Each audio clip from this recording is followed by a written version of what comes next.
आता। मन की ये प्रक्रिया है, पद मिल जाए तो असंतुष्ट, पद न मिले तो असंतुष्ट, पद न मिले तो पीड़ा, पद मिल जाए तो व्यर्थता का बोध।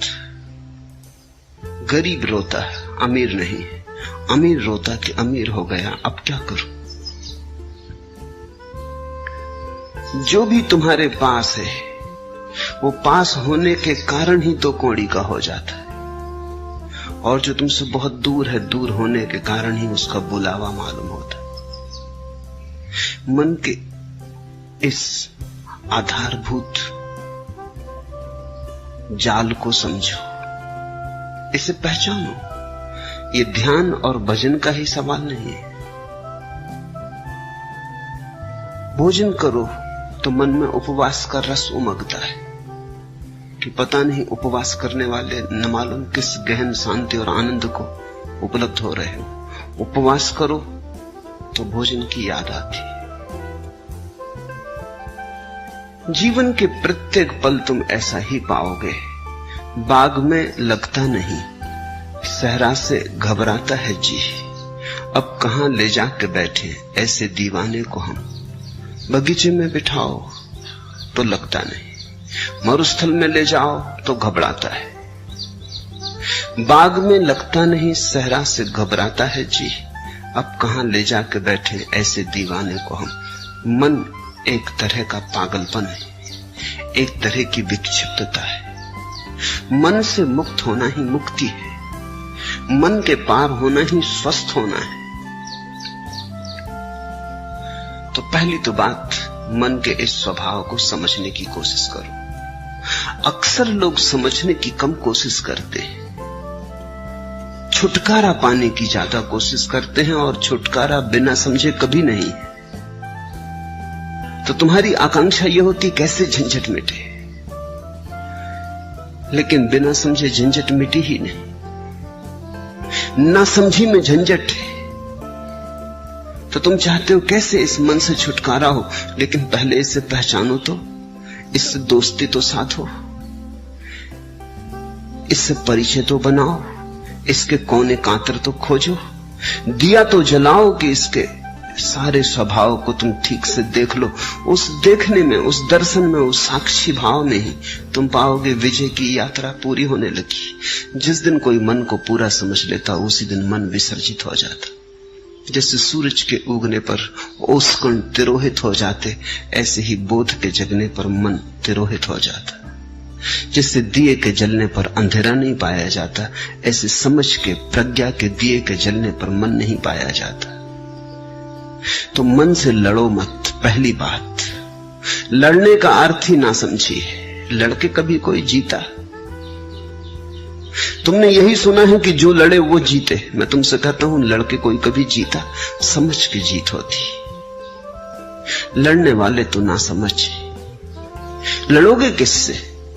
छायाओं से लड़ रहे हो। जैसे कोई अपनी छाया से लड़ने लगे, खींच ले तलवार, करने का लगे हमला। परिणाम क्या होगा? छाया कटेगी। परिणाम यही होगा, खुद ही थकेगा, और डर है कि छाया से लड़ने में कहीं अपने हाथ पैर न काट ले। क्रोध में, उबाल में पागल ना हो उठे। कहीं ऐसी घड़ी ना आ जाए कि विक्षिप्तता में अपने को ही काट ले। अक्सर मन के साथ लड़ने वाले ऐसी ही स्थिति में पड़ जाते। मन तुम्हारा है, तुम्हारी छाया है नहीं, बस छाया जैसा है। रोशनी बढ़ाओ, थोड़े जाग के मन को समझो। जब ध्यान करो, मन कहे भजन में, तो जरा जाग के देखो, एक तरफ खड़े होकर देखो कि मन क्या कह रहा है।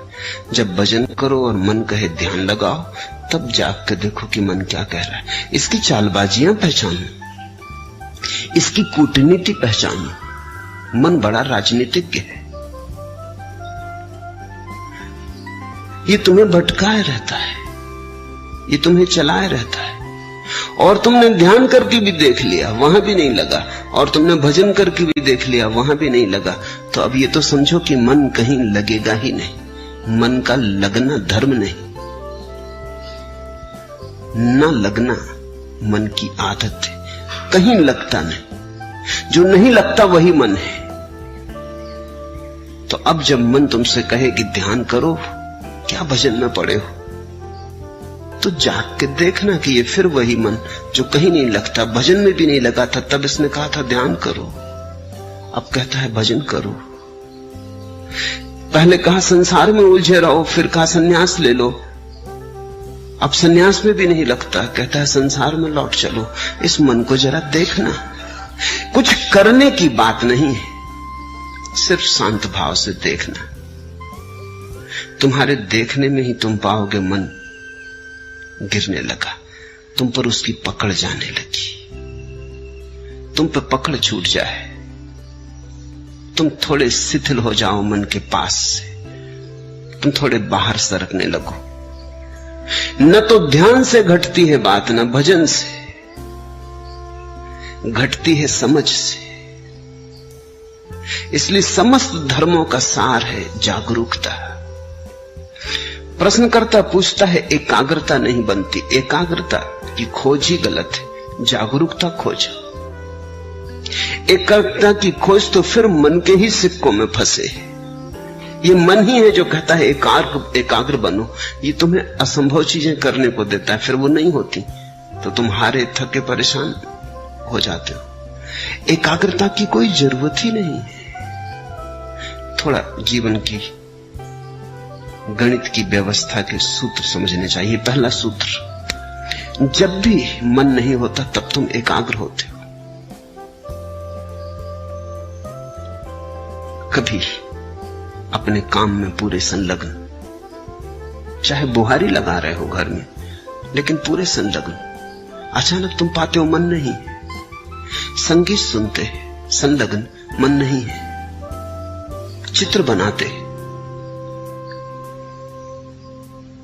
किसी भी घड़ी जब तुम पाते हो कि मन नहीं है, तुम ही हो, तो एकाग्रता अपने आप घटती है। एकाग्रता घटाई नहीं जा सकती। एकाग्रता मन की तन्मयता का परिणाम है। जब मन डूबा होता है तब तुम एकाग्र होते हो, जब मन उभर आता है तब तुम अनेकाग्र हो जाते हो। मन तुम्हें अनेक में बांट देता है, खंड खंड कर देता है। अब तुम चेष्टा कर रहे हो एकाग्र होने की। एकाग्र होने की चेष्टा और झंझट लाएगी, क्योंकि करोगे किससे चेष्टा तुम एकाग्र होने की? मन से ही करोगे। सब चेष्टा मात्र मन से होती। अब तुम एक ऐसे काम में लगे हो जैसे कोई आदमी अपने जूते के बंद खींच खींच के खुद को उठाने की कोशिश करे।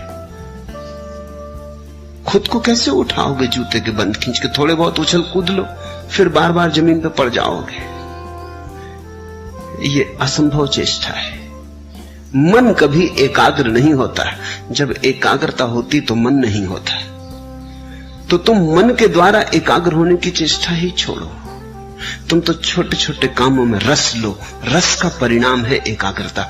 बुहारी लगाओ तो ऐसे लगाओ जैसे भगवान के मंदिर में लगा रहे हो, चाहे घर तुम्हारा ही हो, है तो भगवान का ही मंदिर। भोजन करो तो ऐसे ही करो जैसे भगवान को ही भोग लगा रहे हो। भोजन तो तुम ही कर रहे हो, लेकिन अंततः तो भगवान को ही लग रहा भोज। वही तो तुम्हारे भीतर आके भूख बना, उसी ने तो तुम्हारी भूख जगाई। वही तो तुम्हारे भीतर भूखा है, उसके लिए ही तो तुम भोजन दे रहे हो। रस जगाओ, एकाग्रता की बात मत उठाओ। रस का सहज परिणाम एकाग्रता है। जो करते हो उसे रसपूर्ण ढंग से करो, उसमें डुबकी लो। छोटे और बड़े काम नहीं है दुनिया में। जिस काम में तुम डुबकी ले लो वही बड़ा हो जाता है। बुहारी लगाने में डूब जाओ, वही बड़ा हो जाता है। कबीर कहते हैं, खाऊं पियूं सो सेवा, उठूं बैठूं सो परिक्रमा। मेरा उठना ही बैठना उस परमात्मा की परिक्रमा है, और जो मैं खाता पीता हूं यही उसकी सेवा है।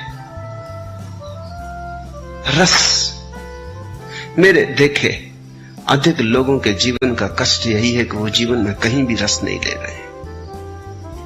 जो भी कर रहे हैं बेमन से कर रहे हैं क्योंकि करना है। खींच रहे हैं, जैसे बैलगाड़ी में जुते बैल ऐसा जीवन को खींच रहे हैं, नाचते हुए, उमंग से भरे हुए नहीं। अगर तुम कोई ऐसे काम में लगे हो जिसमें तुम रस ले ही नहीं सकते तो बदलो वो काम। कोई काम जीवन से ज्यादा मूल्यवान नहीं। अक्सर ऐसा हुआ है, हो रहा है कि लोग ऐसे काम में उलझे हैं जो उनमें रस नहीं जगाता। किसी को कवि होना था, वो जूते बेच रहा है, बाटा की दुकान पे बैठा है, और जिसको बाटा की दुकान पे बैठ रहा था वो कविता कर रहा है, तो उसकी कविता में जूते की पालस की गंध आती आएगी ही। लोग वहां हैं जहां उन्हें नहीं होना था, और ये विकृति के कारण है क्योंकि तुमने कभी अपने सहज भाव को तो खोजा नहीं। किसी के पिता ने कहा कि दुकान करो, इसमें ज्यादा लाभ है। किसी के पिता ने कहा डॉक्टर बन जाओ। किसी की मां को ख्याल था बेटा इंजीनियर बने। परिवार को धुन थी कि बेटा नेता बने। तो सब धक्का दे रहे हैं एक दूसरे को कि ये बन जाओ, वो बन जाओ। कोई ये नहीं पूछता कि ये बेटा क्या बनने को पैदा हुआ है। इससे भी तो पूछो, थोड़े इसके हृदय को भी तो टटोलो। तो फिर लोग गलत जगहों पर पहुंच जाते। एक बहुत बड़ा सर्जन जिसकी सारे जगत में ख्याति थी, जब 60 वर्ष का हुआ और उसकी 60वीं वर्षगांठ मनाई गई तो सारे दुनिया से उसके मित्र इकट्ठे हुए, उसके मरीज इकट्ठे हुए और उन्होंने उसका बड़ा स्वागत किया। लेकिन वो बड़ा उदास था। उसके स्वागत में एक नृत्य का आयोजन किया गया था। तो जब लोग नृत्य करने लगे और वो सर्जन देखता रहा तो उसकी आंख से आंसू टपकने लगे। तो उसके पास बैठे उसके मित्र ने पूछा, क्या मामला है? हम सब तुम्हारी वर्षगांठ पे इकट्ठे हुए प्रसन्नता से। ये नृत्य तुम्हारे स्वागत में होता, तुम रोते क्यों हो? तुम्हारी आंख में आंसू क्यों है? तुम किस पीड़ा से भीग गए हो? उसने आंसू पोंछ लिए। उसने कहा कि नहीं, वो कोई बात नहीं। पर मित्र ने जिद की, कहा कि क्या तुम्हें कोई जीवन में विफलता मिली? तुम जैसा सफल आदमी नहीं। तुमने जो ऑपरेशन किया सफल हुआ। तुम्हारे जैसा कुशल सर्जन दुनिया में नहीं, फिर क्या?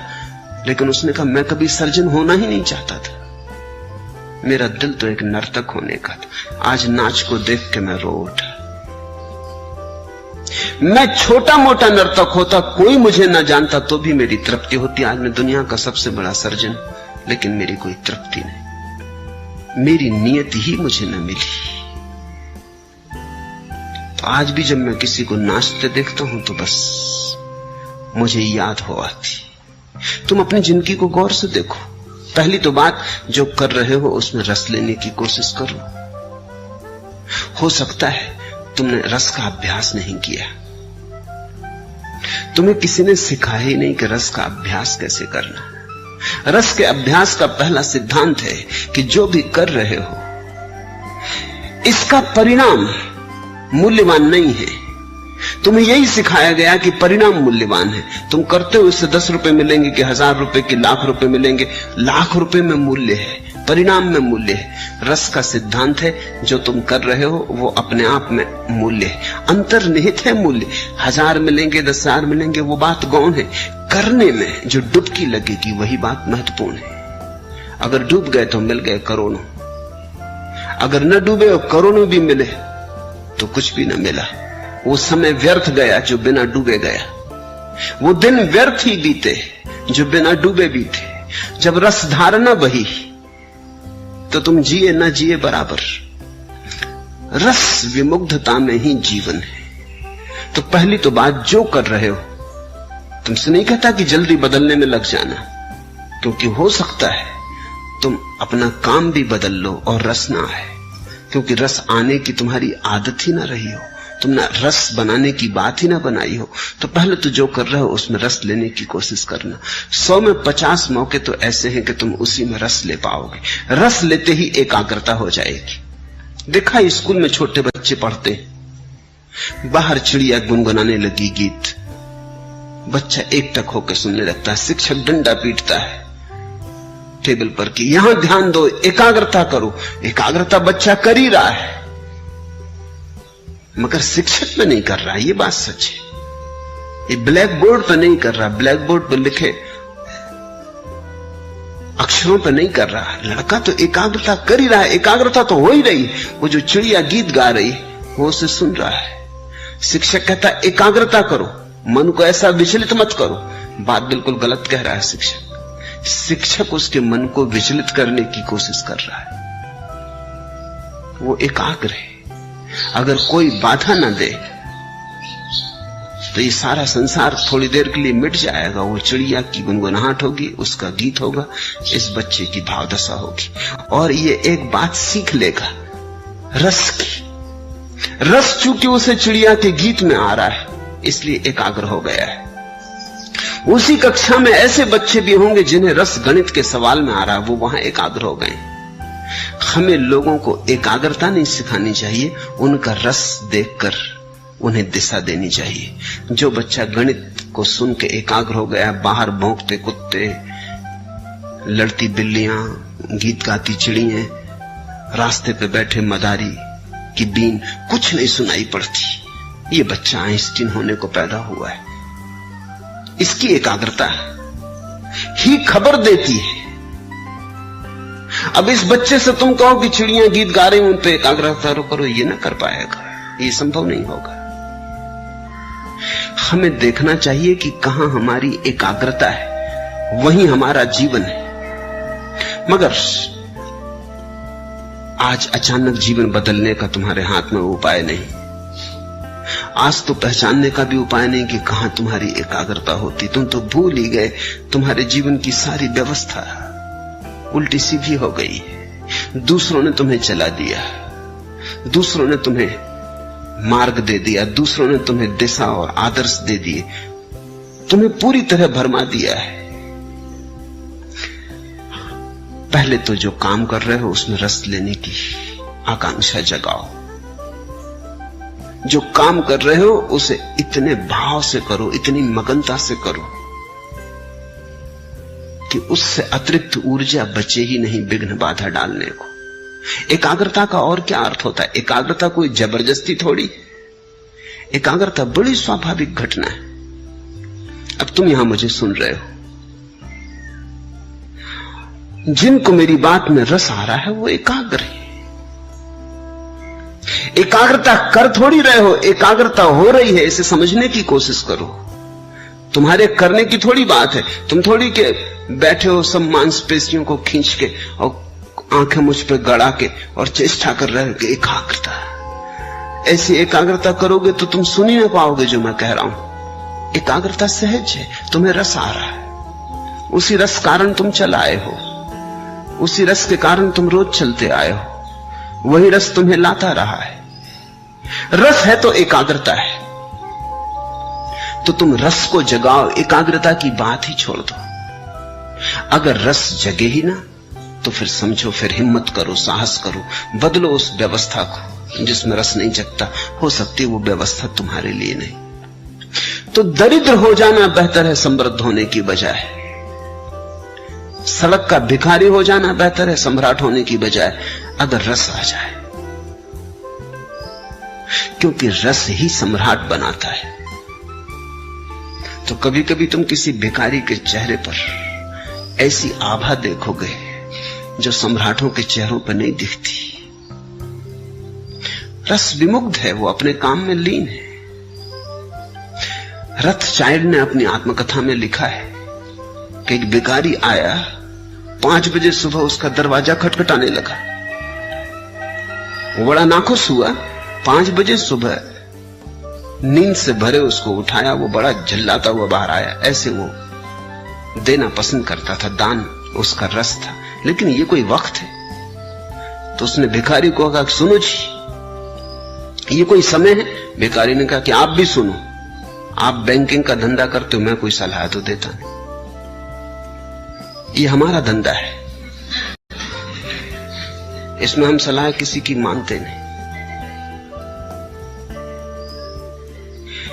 रथचाइल्ड ने प्रकाश जलाया कि इस आदमी को देखना चाहिए जो दुनिया के बड़े से बड़े करोड़पति को कह सकता है कि सुनो, तुम बैंकिंग का धंधा करते हो, हम तुम्हें कभी सलाह देते नहीं, हमारी सलाह का कोई मतलब भी नहीं, क्योंकि हमें कोई अनुभव भी नहीं। तुम हमें सलाह मत दो, हम जन्मजात भिखारी।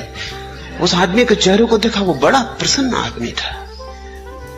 रथचाइल्ड ने लिखा, मैं मंत्र मुक्त हो गया। ये हिम्मत भिखारी की नहीं, सम्राट की होती है।